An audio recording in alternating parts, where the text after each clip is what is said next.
There's a quiet moment in life that nobody prepares you for. It happens when you go in about your day, maybe washing dishes, maybe walking home, maybe staring at your ceiling unable to sleep, and suddenly you realize that you've outgrown the version of yourself you've been living as. Not dramatically, not in a movie scenes, life-changing way, but quietly. Like waking up one morning and noticing that your clothes don't fit anymore. That's what's happened to me. Don't take me wrong, I don't want to talk about anything of the body shaming. Don't get me wrong, okay? I just want to talk use this as a metaphor or telling my own story.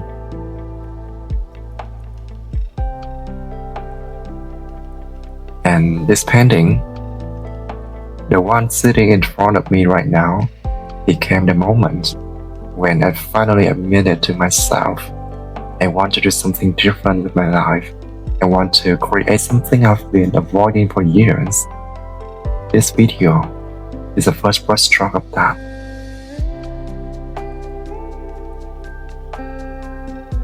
It didn't happen suddenly. There wasn't a crisis. The dramatic fall apart moment.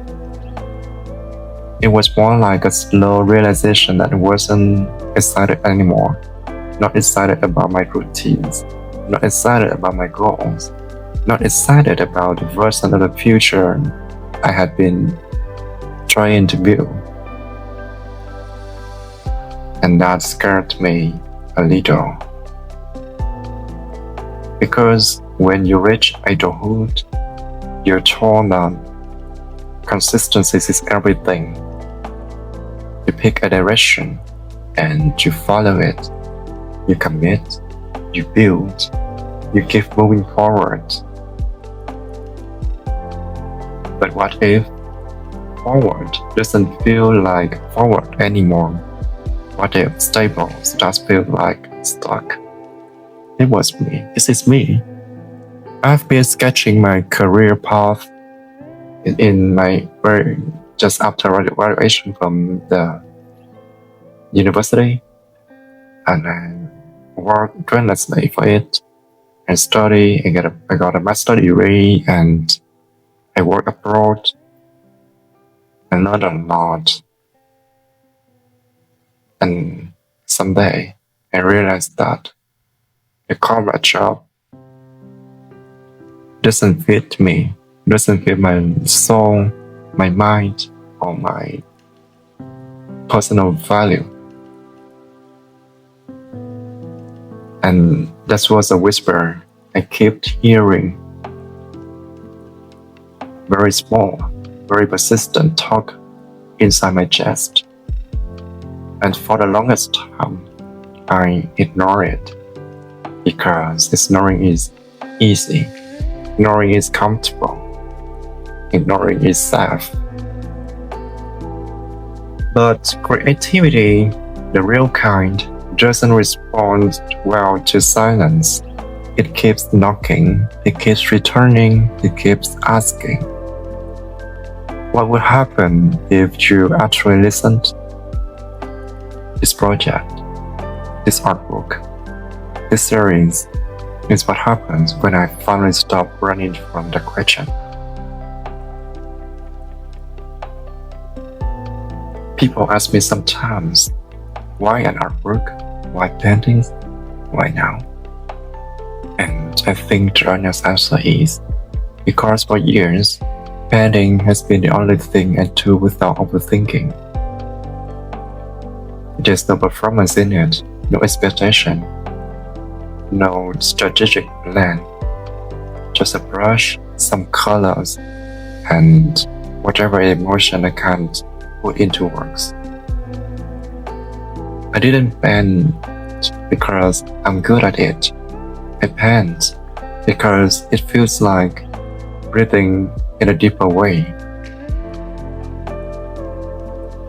You know, I Since the time I've been in China, I feel even more lonely. And one of the most effective way for me to really be with myself is to paint. I paint on my notebook, on the sketchbook, and some on the paper that been hanging on my room walls. And only in painting, I have no brushes. I don't need to think. And abstract painting is one of my favorite one. Because when I do abstract painting, I don't have any predetermination, an image or an imagination before that. Everything comes naturally. I just start with the first sketch, the first brush, then the second comes, the third one comes, and keep going on like this. This is a very effective way to do the soul therapy or the emotional therapy, since it allows us to have the space to release our emotion and what words cannot be expressed, words cannot be told. I've been painting quite a lot, but I always kept it private, hidden, maybe out of fear, maybe out of habit. Maybe because we are taught that creative things only matter if they are marketable or impressive or good enough to show. But recently, I realized something that hit me harder than I expected. If I wait until I feel ready, I will never create anything meaningful for my life. Instead of waiting, instead of planning, instead of trying to perfect anything, I decided just begin. A book, 50 artworks, 50 stories, 50 tiny attempts to reconnect with myself. And this right now is the story number 1. I want to force myself to be consistent, to be in the flow, to produce, to create, to get back to myself, to be my true self. Without doing that, I don't think I can rebuild myself. I've been thinking a lot about beginnings. However, it's still not clear until now at the time I'm speaking to you. Our beginnings are always romanticized when we look back, but almost never when we're standing inside them. Real beginnings are awkward, uncertain, filled with doubt, and yet every meaningful change in life starts with one simple thing: a willingness to be uncomfortable. I think we mistakenly believe we need clarity before we start something. But the longer I live, the more I realize clarity doesn't come before action. It comes because of action. You learn who you are by moving, not by thinking, not by planning, not by predicting. This painting didn't start as the first artwork of my artbook.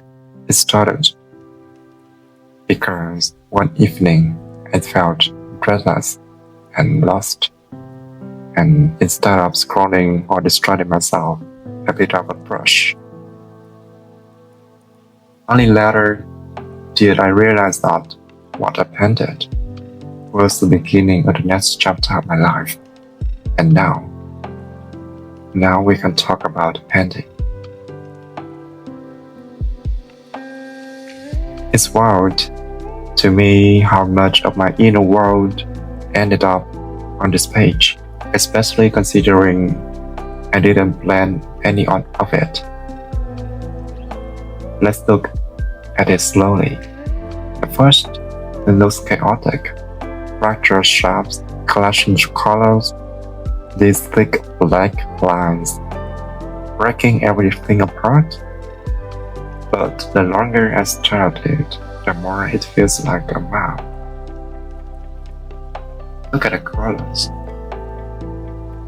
There's this coalition of warm grays and yellow, with calmer blues and greens. The warmer tones feels like desire, like the part of me that wants to roll, explore, expand. The cool tones feel like doubt, like the voice that say, be careful, stay safe, don't make a mistake. This painting is basically a conversation between two sides of me. The lines? How do you think? The black curves and the intersections almost look like rows. The cat is split off in multiple directions, but they also look like boundaries that invisible rules I've placed on myself.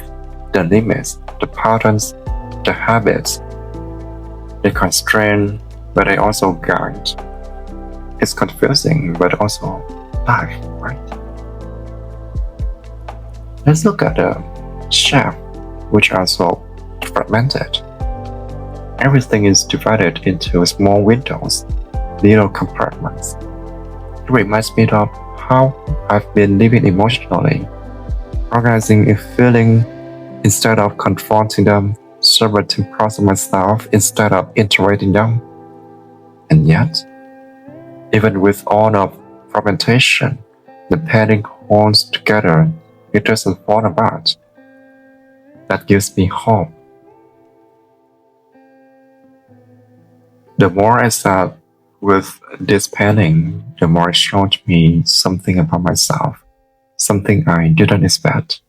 I realized that I've been waiting for my life to become neat before allowing myself to create something meaningful. I've been chasing for a wonderful career, financial freedom, taking care of my parents, to settle down to my house, to buy the car, everything. I wanted to be in my own plan, to be in a wealthy guy, a beautiful future self. However, it's not that I wanted at the end. Right now, I thought I needed stability, or more time, or a better plan, or a clearer idea. But truth is, life never becomes neat. Life is always a mix of contradiction, chaos and calm, longing and hesitation, beauty and confusion. This painting holds all of that at once. It made me realize maybe the goal isn't to fix the chaos. Maybe the goal is to create within it. Maybe the goal is to create within it, within the chaos. To make something earnest for the mass, to let the imperfection be part of a story. That's what this piece taught me. That's why it became the first painting in the book, not because it's perfect, but because it's truthful. So here we are, at the beginning. This artwork is more than a page in a sketchbook. It's a snapshot of the moment when I finally chose myself. When I finally decided to stop ignoring the parts of me that wanted to create freely again. Over the next 50 episodes, I want to share every painting as an exploration of emotion, memory, growth, and introspection. Yes, I'm committed to make it to life. 50 paintings, 50 episodes, one art book for me and for my audience. And I will open the pre-order for the art book. I hope that you guys will support me. I just hope so. I'm not sure that it will be successful, but I hope it can be. Yes, my goal is simple. Just want to express myself. Yeah, that's a success already. I don't want to teach, also don't want to instruct, also don't want to pretend I have answers, but simply just to reflect, to express myself, and to reconnect with my soul, my pure soul. And maybe if you're ignoring through your own beginning, if you are feeling the pull to reinvent yourself, or create something new, or listen to the whisper you've been avoiding, I hope this series becomes a quiet companion for you. Because every journey, no matter how meaningful, starts with one small step. This painting was mine. Thank you for taking it with me. Let's keep going, one brushstroke at a time.